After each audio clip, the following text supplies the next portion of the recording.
तो ट्रंप के एक बयान पर ईरान को लेकर रूस ने अब बड़ी धमकी ट्रंप और अमेरिका को दे दी है। नमस्कार, मैं हूं नीलू। तो ईरान में हो रहे हिंसक विरोध प्रदर्शन को लेकर अमेरिका और रूस अब बिल्कुल आमने सामने आ गए हैं। देखिए, अब तक रूस बिल्कुल चुप बैठा हुआ था। कल ही हमने बात की कि पुतिन अब तक किसी तरह का कोई बयान नहीं दे रहे हैं, लेकिन अब ईरान को लेकर रूस की तरफ से बयान आ गया है। रूस ने मंगलवार को ईरान की अंदरूनी राजनीति में बाहरी दखल की निंदा की और भयानक नतीजों की चेतावनी दी है।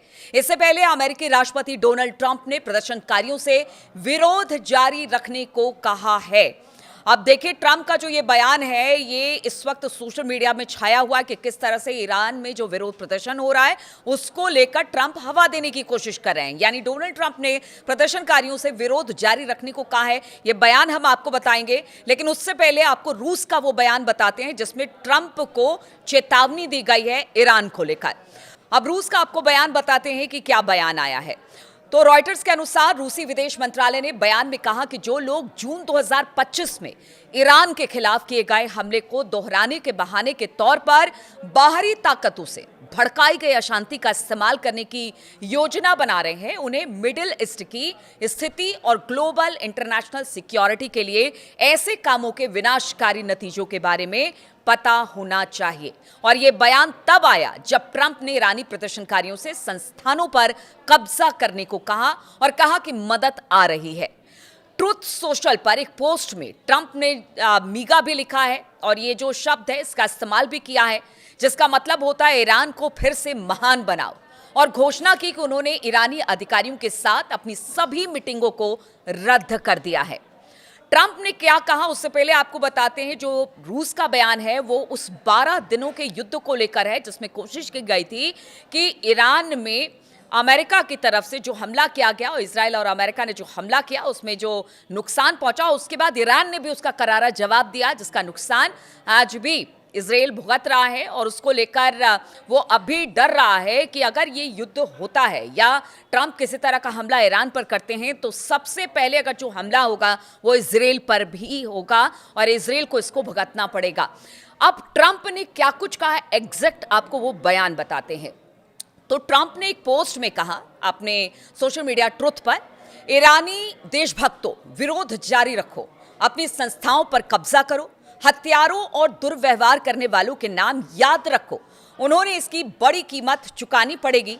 जब तक प्रदर्शनकारियों की बेमतलब हत्याएं बंद नहीं हो जाती, मैंने ईरानी अधिकारियों के साथ सभी मीटिंग रद्द कर दी है। मदद आ रही है मीगा, यानी make Iran great again. Reports के मुताबिक बिगड़ते आर्थिक हालात की वजह से शुरू हुए विरोध प्रदर्शन ईरान के सभी 31 प्रांतों में अब फैल गए हैं।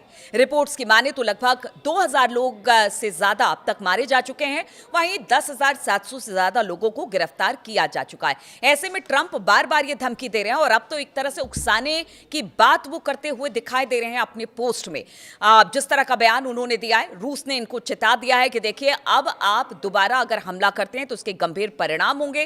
पहले हमने बताया कि किस तरह से रूस, चीन और साथ ही साथ जो उत्तर कोरिया है वो सब इस वक्त ईरान के साथ खड़े हैं। और अगर किसी तरह से हमला होता है, क्योंकि देखिए व्हाइट हाउस के एक प्रेस कॉन्फ्रेंस हुई और उसमें जो व्हाइट हाउस की प्रवक्ता थी उन्होंने कहा कि देखिए, अमेरिका अपनी तरफ से ईरान के लिए तमाम विकल्पों को खुला रखे हुए है, बातचीत का रास्ता भी अख्तियार कर रहा है, लेकिन अगर बम गिराने या हवाई हमला करने की बात होती है तो वो भी एक विकल्प के तौर पर अमेरिका की तरफ से ईरान को लेकर देखा जा रहा है। अब एक तरफ बातचीत की बात कर रहे हैं, फिर कह रहे हैं कि तमाम बातचीत रद्द हो गई है, दूसरी तरफ हमले की तैयारी है। कतर में जिस तरह से हमने आपको बताया था कि वहां पर B-2 बॉम्बर पहुंच चुके हैं, इधर ईरान ने भी साफ चेता दिया है क्योंकि जिस तरह की धमकी ट्रंप की तरफ से और उकसावे की राजनीति ट्रंप की तरफ से की जा रही है ईरान को लेकर, उसको लेकर अब ईरान की तरफ से साफ तौर से कह दिया गया है कि हमारी लंबी दूरी की जो मिसाइलें हैं वो तैनात है और इस बार जहां जहां अमेरिका ने अपने एयरबेस मिडिल ईस्ट में बनाए हैं वो सभी हमारे टारगेट पर हैं।